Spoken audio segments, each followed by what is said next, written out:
Hello प्यारे बच्चों। शिक्षा निदेशालय राष्ट्रीय राजधानी क्षेत्र दिल्ली आपके लिए ऑनलाइन वर्कशीट्स बना रहा है।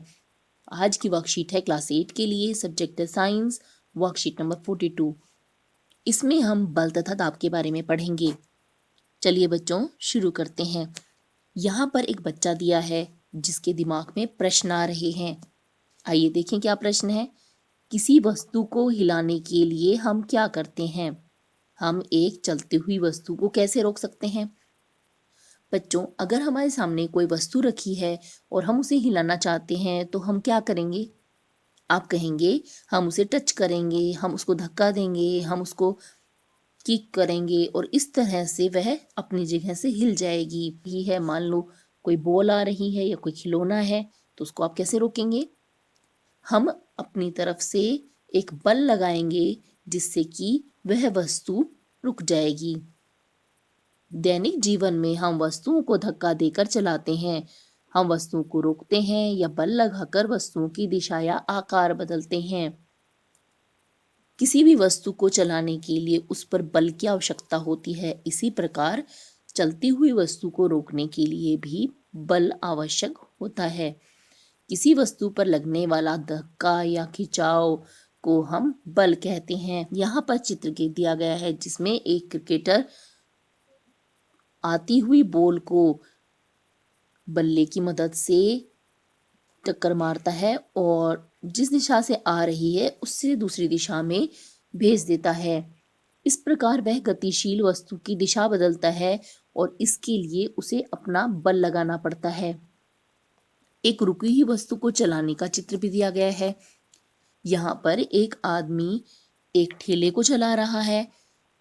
ठेले को चलाने के लिए उसे अपने शरीर का बल इस पर लगाना पड़ रहा है। बल लगाकर हम किसी वस्तु का आकार भी बदल सकते हैं। यहाँ पर एक कुम्हार मिट्टी को अपने हाथों के बल से आकार दे रहा है। वस्तु की गति को बढ़ाने या घटाने या उसे रोकने के लिए भी बल की जरूरत होती है।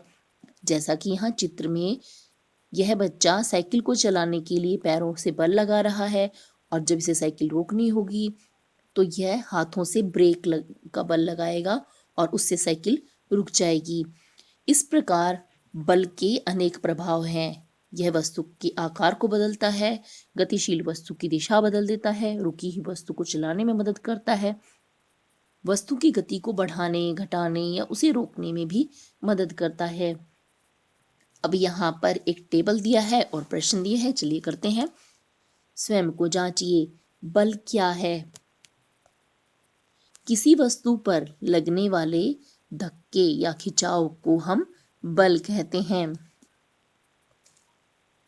किसी वस्तु पर बल लगाने पर क्या प्रभाव हो सकते हैं? यहाँ पर बल के 4 प्रभाव दिए गए हैं। ये चारों आपको लिखने हैं। गतिशील वस्तु की दिशा बदलना, रुकी वस्तु को चलाना, किसी वस्तु का आकार बदलना और वस्तु की गति को बढ़ाना, घटाना या उसे रोक देना।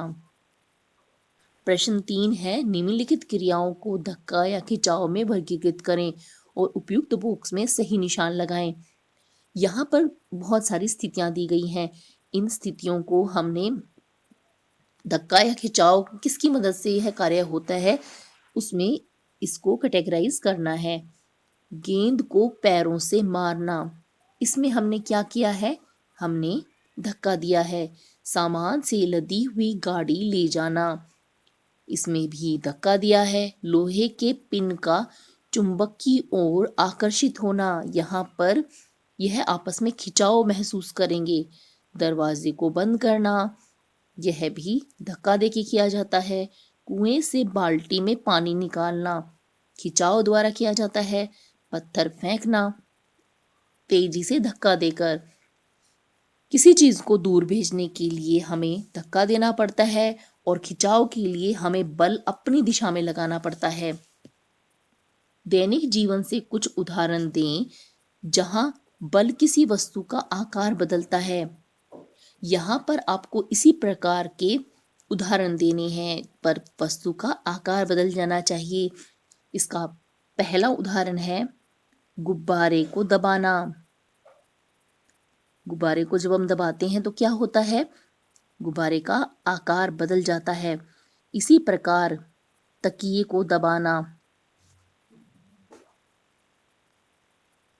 और इसी तरह आप अन्य उदाहरण भी यहाँ पर बता सकते हैं, जैसे स्पॉन्ज को दबाना, किसी गद्दे पर बैठना। अगर आपको इस वीडियो की मदद से वर्कशीट समझ आई हो तो चैनल को सब्सक्राइब करें, वीडियो को लाइक शेयर करें और कमेंट करें। जल्द ही नेक्स्ट वर्कशीट की वीडियो के साथ मिलेंगे।